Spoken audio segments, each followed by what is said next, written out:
I want to start today by reading you a quote. It comes from Lars Ulrich of Metallica delivering Deep Purple's induction speech at the Rock and Roll Hall of Fame in 2016. He said, with almost no exceptions, every hard rock band of the last 40 years, including Metallica, traces its lineage back directly to Black Sabbath, Led Zeppelin, and Deep Purple. And as far as he's concerned, those three bands should always be considered equals. The drummer of Metallica, standing at a podium telling the world that Deep Purple belongs in the same sentence as Zeppelin and Sabbath. And he said it like it was obvious. Because in a lot of the world, it is obvious. Deep Purple are massive in Europe, massive in Japan, massive in South America. The Rock and Roll Hall of Fame, an institution deeply biased toward American commercial success, didn't induct them until 2016. They were eligible starting in 1993. They waited 23 years to get in. Lars called it out directly. He said he was somewhat bewildered at how late the induction was, being decades after Sabbath and Zeppelin. For a band that the Hall itself eventually described as part of the holy trinity of hard rock and heavy metal, that's a long wait. Welcome to Rockers to Doctors. I'm Nova Starwick. And I'm Dorian Prescott, and today we are going full deep dive on one of the greatest, most complicated, most chaotic, and most influential rock bands of all time, Deep Purple. 9 lineup configurations, 5 decades, over 100 million records sold, the loudest band in the world at one point, certified by the Guinness Book of World Records in 1972. And enough internal drama, petty feuds, drug disasters, lawsuits, and tragedy to fill 3 separate shows. We have it all. From the country house in Hertfordshire, where it all began, to the burning casino in Switzerland, to the heroin overdose in a Miami hotel room, to the 23-year Hall of Fame snub. Every last bit of it. Buckle up. If you like what you hear today, check us out at rockerstodoctors.com. You can also find us at YouTube, TikTok, Instagram, Spotify, Amazon Music, iHeartRadio, Apple Podcasts, and Pandora. The story of Deep Purple starts out not with the band itself, but with a former drummer named Chris Curtis who had been in a 1960s pop group called The Searchers. Curtis had a vision, a rotating supergroup where musicians would cycle in and out like passengers on a carousel. He called the project Roundabout. Curtis pitched this idea to a London businessman named Tony Edwards, who liked it enough to put money in it. The first recruit was a classically trained Hammond organ player named John Lord. John Lord was the intellectual engine behind this whole enterprise from day one. He brought in a guitarist that he knew, a session musician who'd been working in Hamburg, playing behind people like Gene Vincent. The guitarist's name was Ritchie Blackmore. And Ritchie Blackmore is a force of nature. He's technically brilliant, moody as a thunderstorm, prone to pranks and outbursts, and he has an almost mystical relationship with the guitar that no one has quite replicated before or since. Between the two of them, the classically obsessed organist and the brooding virtuoso guitarist, the core of Deep Purple sound is basically already there. They just need a rhythm section and a voice. In 1968, they auditioned a significant portion of England's population for singers. Among the people who try out and get passed over, Rod Stewart. Now, think about that for a second. Rod Stewart auditions for Deep Purple and doesn't get the gig. They must not have wanted his body. They must not have thought him sexy. Right? They eventually hire a singer named Rod Evans from a band called The Maze, and Evan brings his bandmate along for moral support at the audition, a teenage drummer named Ian Pace. Ian Pace is 18 years old, and Ritchie Blackmore had seen him play in Germany 2 years earlier and thought he was remarkable. Pace auditions on the spot, lands the job, and Ian Pace has been in every single lineup of Deep Purple that ever recorded from that day to the present, even after dipping out for a while. And let me reiterate, this dude is still in Deep Purple. They add bassist Nick Simper, renamed the band Deep Purple after a song Blackmore says his grandmother's favorite, and move into a country house in Hertfordshire that's been filled with Marshall amplifiers, a Hammond C3 organ, and they live there and rehearse there and essentially incubate this thing until it's ready to show the world. Their early sound is psychedelic and progressive, heavily influenced by Vanilla Fudge, classic East Coast flower child hippie band. The first Deep Purple single, is a cover of Hush by Joe South. Released in 1968, it hits number 4 in the Billboard Hot 100 in America. Not in England, in America. The British band that barely anyone had heard of becomes a chart act in the US before their own country notices them. And for a while, England thinks they're American. The band, consisting of Evans, Simper, Blackmore, Lord, Pace, makes 3 albums. They go to America. They're on Playboy After Dark. I have no idea what that is, and I'm not curious enough to Google it.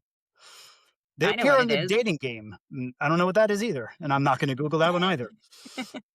These are not the actions of a band on a path towards heavy metal history. These are the actions of a pop group orchestrating media hype. But the creative frustration is already building. Blackmore wants to go heavier. Lord wants to do something bold and orchestral. Both of them agree that Evans and Simper, though good musicians, are not the people to take the band where it needs to go. Evans has a pop tenor voice. Simper is a solid bassist. Neither one screams pioneering hard rock to Blackmore and Lord. And here's where things get a little cold blooded. The band secretly recruits new members while Evans and Simper are still in the lineup. They reach into a British pop rock band called Episode 6 and pull out the singer, Ian Gillan, and the bassist, Roger Glover. And then, and this is effed up, like seriously, Evans and Simper are given the wrong studio call times to meet at the studio so that the new lineup can secretly record the next single without them. One of my former bands did that to me. They recorded Oof. behind my back the songs that I wrote. What I'm saying is, yeah, that kind of conniving and swindling is actually common, even in regional bar bands no one's heard of. But in the case of Deep Purple, Nick's, Nick Simper found out he'd been replaced basically by accident. And there's a detail that makes even more ironic. It was Simper himself who had originally suggested Ian Gillan as the band's first singer back in 1968. Gillan had turned it down. Now he's back, and the guy who recommended him is out. Simper reportedly never got over it. By the summer of 1969, Deep Purple 2.0 is live, and everything changes. Ian Gillan is considered one of rock's greatest vocalists. He has this extraordinary range, soaring highs, bowel shaking lows, a scream that could strip the paneling off your house, and he's got a personality that fills every room he walks into. Roger Glover is a perfect bass counterpart to Ian Pace's drums. And I mean that because I played his bass lines in bands. He's not a root note bassist unless it's absolutely called for. He plays bass like a lead instrument. Their first album with the new lineup is Concerto for Group and Orchestra, recorded live at the Royal Albert Hall in 1969 with the Royal Philharmonic Orchestra. John Lord had written a full orchestral piece incorporating the band. This is Deep Purple's opening statement with Gillan on vocals. We're going to play with a full orchestra at the most prestigious concert hall in England. Live.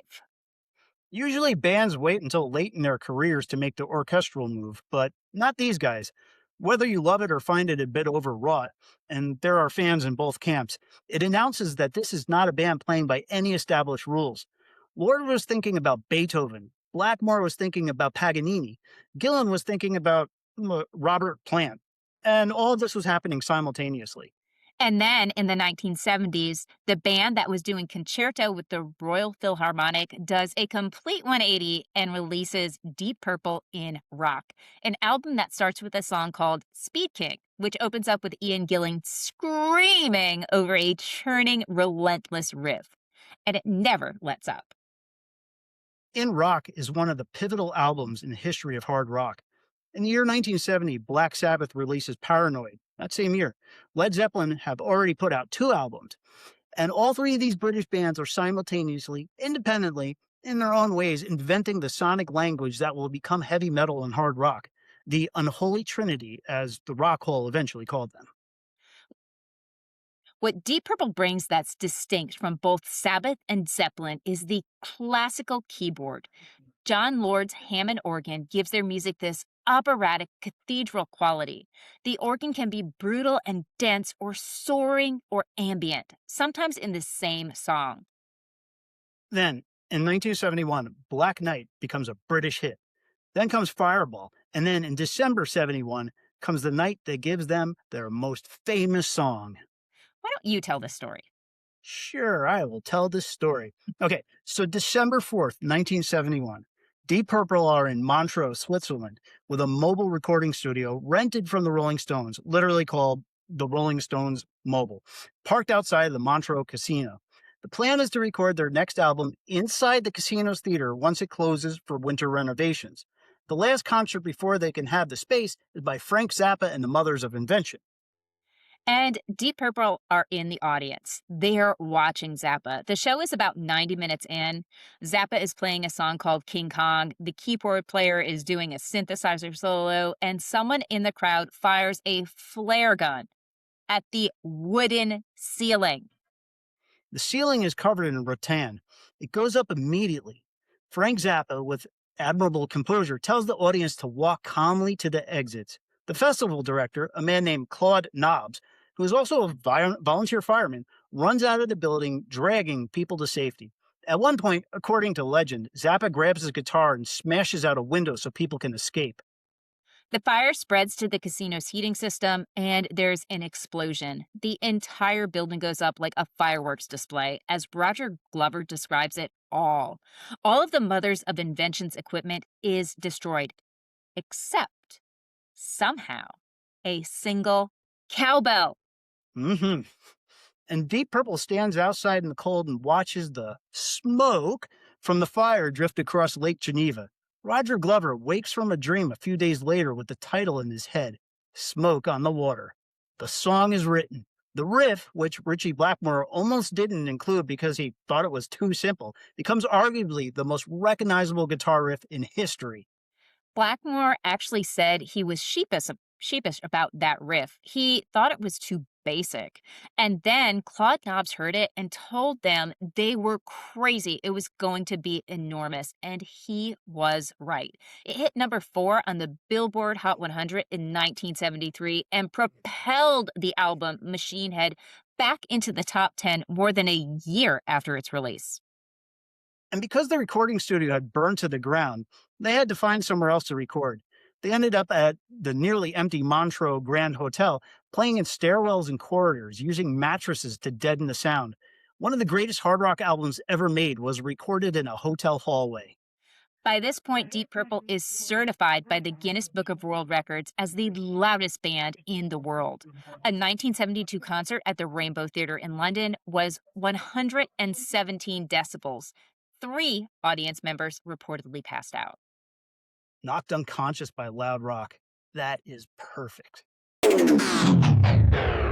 It's at this point that Ritchie Blackmore and Ian Gillan started having serious problems. These two men have what might be the most dysfunctional creative partnership in rock history. Exhibit A, Paris, October 1970. The band is at a nightclub called Rock and Roll Circus. Gillan goes to sit down, and Blackmore pulls his chair away. Not the first time that someone's done that joke, except behind Gillan is a 15-foot drop. Gillan falls, cracks his head. Blackmore said afterward, quote, after that, he was never the same, unquote. Whether he means physically or in terms of their relationship, that's unclear. Maybe both. Exhibit B. Ritchie Blackmore stages a seance at a Devon farmhouse during the recording of Fireball. At 3 in the morning, Roger Glover is awakened by an axe smashing through his bedroom door. The axe wielder is Blackmore, who has been conducting the seance with Ian's girlfriend and has apparently either lost control of himself or of whatever spirit he was summoning. Glover grabs a chair leg and stalks through the dark house. He finds Blackmore, and he does not, in his words, mercifully stopped short of clubbing him to death. This is a sentence Roger Glover actually said. By 1972, the pressure of constant touring, constant recording, and the constant creative fiction between Blackmore and Gillan is unbearable. The album that follows Machine Head, Who Do We Think We Are, is widely considered the worst record this lineup has ever made. The band was exhausted, fractured, and going through the motions. Gillan tells the band he's leaving in October 1972. Instead of announcing Glover's departure and replacing him alone, the band essentially decides Glover is out too. But nobody bothers to tell him. We've heard that before. He finds out because his bandmates stop talking to him on tour. He's flying the same flights, staying in the same hotels, eating in hotel bars alone with his alleged friends while they give him the silent treatment, and he has no idea why. He eventually figures out he's been sacked. Roger Glover only learned this definitively about being replaced when he read it in Melody Maker magazine. In the press, his own band broke up with him via the music press. And this matters because Glover and Ian Pace were very close. The politics of this era are just messy in every direction. With Gillan and Glover gone, Deep Purple is at a crossroads. They need a singer. The first choice offered the job is Paul Rogers, who just left Free and was about to form Bad Company. Rogers turns them down. Now, here's the part we both really like. They find another singer, a guy whose voice is raw and bluesy and would some 15 years later become synonymous with hair metal. David Coverdale, future singer of Whitesnake, a complete unknown from Saltburn-on-Sea, who has never recorded a professional album in his life at this point. He auditions, blows them away, and lands the gig. Coverdale is a completely different animal from Gillan. And for the bass, they get Glenn Hughes from a band called Trapeze. The new lineup, Deep Purple 3.0, has a richer, funkier sound. Their first album, Burn, in 1974, is a great record. I listened to it on my way to work this morning. You should listen to it on your way to work tomorrow morning. The title track is a showcase for just how good Coverdale and Hughes are together. But the funk influence that Hughes and Coverdale are pushing, which deepens on their second album, Stormbringer, is driving Ritchie Blackmore absolutely insane. He is not interested in funk at all. The more Stormbringer leans that direction, the more Blackmore disengages. And here is one of those defining personality traits of Ritchie Blackmore. When he's done, he is done. He doesn't fight. He doesn't negotiate. He leaves. He walks out on the final concert in Paris, April 7th, 1975, and that is it. Deep Purple without Blackmore for the first time. So they're back to square one, and now they need a guitarist. The shortlist is extraordinary. They consider Clem Clampson from Humble Pie. They consider Mick Ronson, Ziggy Stardust guitarist. They consider Rory Gallagher, one of the greatest blues rock guitarists who ever lived. And then David Coverdale plays the band a record. He plays them a jazz fusion album called Spectrum by drummer Billy Cobham. On 4 tracks, the guitarist is a 23-year-old from Sioux City, Iowa, named Tommy Bolin. And John Lord, who has been ready to quit after Blackmore left, hears Tommy Bolin and changes his mind. Bolin shows up at the audition. Coverdale's description of this moment deserves to be quoted. Coverdale says, "He walked in, thin as a rake, his hair colored green, yellow, and blue with feathers in it. Slinking along beside him was this stunning Hawaiian girl in a crochet dress with nothing on underneath. He plugged into 4 Marshall 100-watt stacks, and the job was his." The problem is that by the time he joins Deep Purple, his heroin addiction is already serious. He is brilliant, but he's also consuming himself simultaneously. The Come Taste the Band album they made in 1975 is fascinating. It's Deep Purple gone full jazz funk rock, and it sounds unlike anything they've done before. But touring behind it, disaster. Audiences who came to hear Smoke on the Water and Ritchie Blackmore solos get Tommy Bolin playing jazz fusion, and they boo. Bolin gets heckled on stage, concert after concert. Ouch. There's a show in Tokyo where Bolin either fell asleep on his arm for hours and damaged it, or, according to other accounts, He had injected bad heroin into his hand. He takes the stage unable to properly use his left hand. He can only play bar chords. John Lord, on organ, has to fill in on the guitar parts. That concert, whew, that concert was. It was recorded and released, wasn't it? Yeah, it was recorded and it was released against the band's explicit wishes as the last concert in Japan, an unfair document of a great musician at his worst. In December 1975, the band toured Jakarta, Indonesia, a military dictatorship that had never seen a world famous rock band before. The convoy to the shows included military tanks. They sold one concert, and tickets are sold for just 25,000 people, and over 120,000 show up. So the band's forced to play a second night. Indonesian police with machine guns, truncheons, and attack dogs wade into the crowd the following night and injure over 200 people. And one of the road crew, Tommy's bodyguard, Patsy Collins, falls 6 stories down a service elevator shaft at the hotel and dies. All of this is happening while the band is essentially disintegrating. By the time Deep Purple officially breaks up in July of 1976, everyone is exhausted or addicted or both. And then on December 4th, 1976, Tommy Bolin plays his final show. He's opening for Jeff Beck in Miami. After the show, he's back at the hotel. He can't be woken up.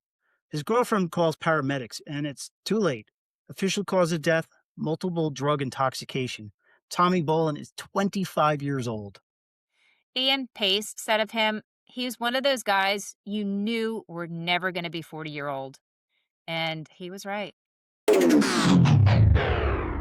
After the band breaks up in 1976, the members scatter in every direction, and most of them go on to have pretty significant careers. Blackmore forms Rainbow with Ronnie James Dio, one of the all time great metal partnerships. Coverdale forms Whitesnake. Ian Gillan forms the Gillan Band, and then has one of the strangest detours in rock history. He briefly joins Black Sabbath. Ian Gillan, the voice of Deep Purple, becomes the voice of Black Sabbath for one album, Born Again, in 1983. Roger Glover becomes a respected producer. John Lord joins Coverdale in Whitesnake. Ian Pace plays everywhere. He works with Gary Moore, Paul McCartney, and George Harrison. And then something strange happens in 1980. A management company that specializes in a very specific kind of fraud, reassembling dead bands with minimal original members and maximum name recognition, approaches Evans, the original Deep Purple singer who was fired back in 1969 and has since largely disappeared from the music business. He's been working in medicine. They offer Evans a chance to sing again under the Deep Purple name with 0 other original members, with a bunch of backing musicians that are unknowns, playing a set that includes songs from eras he wasn't even part of. Gillan songs, Coverdale songs. And Evans says yes. The bogus Deep Purple, as it was immediately dubbed, goes on tour. Shows in Toronto end in riots. Chairs are thrown at the stage. Audience members are enraged at being deceived. The real Deep Purple's management company sues immediately. The lawsuit is filed in Los Angeles. Evans and the fake band are ordered to stop. In March 1981, a final judgment awarded the real Deep Purple's management $672,012 in damages. Woo! Rod Evans is stripped of his royalties. He essentially vanishes from the music world entirely after this. He doesn't attend the 2016 Rock and Roll Hall of Fame induction, though he's invited. Rod Evans is one of the true ghost stories of rock and roll. Then, in 1984, 8 years after the breakup, there are rumors. Then, confirmations. Deep Purple version 2.0 is reuniting all 5 of them: Blackmore, Lord, Pace, Gillan, Glover. The comeback album is Perfect Strangers. It's a hit. Perfect Strangers, Knocking at Your Back Door. These are total 1980s rock moments. The band tours massive arenas. The fans who'd been waiting 8 years lose their minds. The 1984 reunion sadly doesn't hold. By 1989, the tensions between Gillan and Blackmore have rebuilt to the point where the rest of the band fires Gillan. Gillan says he quit.